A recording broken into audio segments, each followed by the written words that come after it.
మీ business ఏదైనా మీ ఊర్లో promotion చేయాలంటే అది సుమన్ టీవీతోనే సాధ్యం. ఇప్పుడే సంప్రదించండి.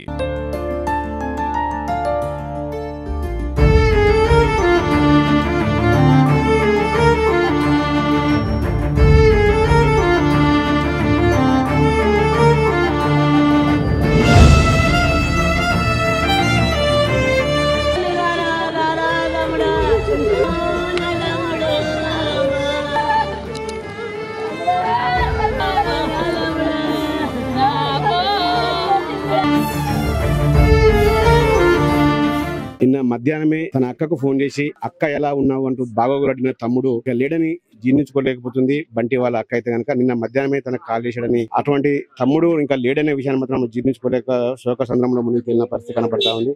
అసలు ఎట్లా ఉంది సంబంధాలు, ఎట్లా ఎప్పుడు చేసాడమ్మా మీరు చివరిసారిగా? మీకు సాయంత్రం 3 గంటలకి ఫోన్ చేసిండు, వీడియో కాల్ చేసి వాళ్ళ కోడలతో మాట్లాడిండు. కోడలు స్కూల్లో డాన్స్ వచ్చింది, నాన్న మంచిగా వేసినావు నాన్న, మంచిగా ముద్దుగా వేసినావు నాన్న, రేపు వస్తా నాన్న అన్నాడు. మాట్లాడిండు, నవ్వుకుంటా మాట్లాడు. అక్క మళ్ళీ నేను సాయంత్రం ఫోన్ చేస్తా అన్నాడు.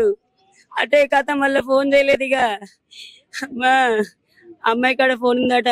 ఫోన్ ఎవరో ఫోన్ బైర్ మహేష్ ఫోన్ చేసిండట. ఎన్నడూ చేయడట అసలు బైర్ మహేష్ ఫోన్ చేసి మరి ఆడికి రమ్మన్నాడో ఏం చెప్పిండో తెలియదు. ఈ అమ్మాయి ఏమో వీళ్ళ అమ్మతో ఫోన్ మాట్లాడుతుందట. తమ్ముని సెల్లులంగా బంటి సెల్లులంగా ఫోన్ మాట్లాడుతుంది వాళ్ళ అమ్మతో. ఎంతకాలం నుంచి నడుస్తున్నాయి అసలు ప్రేమ? ఎంతకాలం నుంచి నడుస్తుంది? ఎప్పుడు పెళ్లి చేసుకోవడం గొడవ? ప్రేమ ఎప్పటి నుంచో గత కొన్ని సంవత్సరాలుగా ఉంది వీళ్ళ ప్రేమ. పెళ్ళై 6 నెలలు అవుతుంది. పెళ్లి చేసుకున్నాక ఒక 2 వారాలకి వాళ్ళు గొడవ పెట్టిరు, స్టేషన్ లో కేసు పెట్టిరు. కేసు పెడితే అమ్మాయి పోన్ అన్నది. తమ్ముడు అన్నాడు, పో మీ అమ్మోళ్ళు మీరు రమ్మంటున్నారుగా, పోయి ఉంచుకుంటే ఉండు, నేనైతే బలవంతం పెట్టాను, వాళ్ళు కులపిచ్చితో నిన్ను వద్దంటారు మీ మాలలో అని చెప్పేసి అన్నాడు. అమ్మాయి 3 రోజులు పోయింది, వాళ్ళ ఇంట్లో ఉన్నది. మళ్ళీ తెల్లారి స్టేషన్ కి వచ్చిర్రు. వచ్చినాక కూడా మళ్ళీ మాట్లాడిరు. అమ్మాయితో అబ్బాయితో మాట్లాడితే అమ్మాయి నాకు బంటే కావాలన్నది. వాళ్ళు ఆడ తిట్టుకుంటూ అందరు వెళ్ళిపోయారట. ఇన్ని రోజులుగా సైలెంట్ గా ఉన్నారు. ఇక సైలెంట్ గా ఏడలాడ నిర్మలంగా పడరు అని చెప్పేసి ఇక 6 నెలలు గడిచిపోయింది అని చెప్పేసి వాళ్ళ అన్నలు వాళ్ళ నాన్న తమ్ముని చంపేసి రయ్యా కుల పిచ్చితోటి. వాళ్ళ అమ్మ వచ్చేది. వాళ్ళ అమ్మ వచ్చి వాళ్ళ బిడ్డతో రోజు మాట్లాడిపోయేది, సమాచారాలు తెలుసుకొని పోయేది వాళ్ళమ్మ. మరి ఏందత్తా మరి రిసెప్షన్ పెట్టుకుందామా, మరి వాళ్ళు పెళ్లి చేసుకున్నారు కదా అని అంటే, వద్దమ్మా వాళ్ళ అన్నలు మంచోళ్ళు కాదు, వాళ్ళ నాన్న మంచోళ్ళు కాదు, ఎందుకు నిమ్మలంగా ఉన్నారుగా ఉండి మళ్ళీ వాళ్ళు అది ఏదైనా చంపుతారు అది చేస్తారు అని అన్నారు. అని నేను మొన్ననే క్రిస్మస్ రోజు మాట్లాడిపోయిన 2 రోజులకే ఇటు జరిగింది. అయ్యా నిన్న ఫోన్ చేసి రప్పించి నా తమ్ముని చంపిరు అయ్యా. ఎవరు చంపిరు అయ్యా? కేవలం కుల కక్షతోనే చంపేశారు సార్. మా బామ్మర్ది మాత్రం పెళ్లి చేసుకుని తన సఖి తను ఉంటున్నాడు సార్.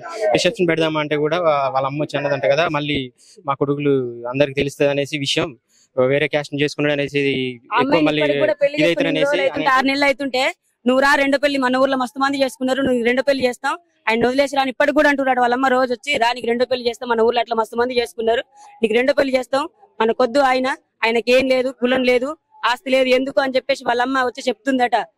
ఇప్పటికైనా రా వాళ్ళు ఇంకా వస్తుందని అమ్మాయి వస్తున్న ఆశతోనే ఉన్నారు. ఇంకా వాళ్ళు వస్తే 2 పెళ్లి చేద్దాం, ఈయన వద్దు అని చెప్పేసి ఆ అమ్మాయి ఈయన వదిలి వస్తలేదని చెప్పేసి చంపేసిరిగా.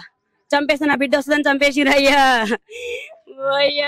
ముమ్మాటికి కూడా కృష్ణది అలియాస్ బంటిది అయితే కుల అహంకార హత్య అని కూడా వాళ్ళ బంధువులు చెప్తున్నారు.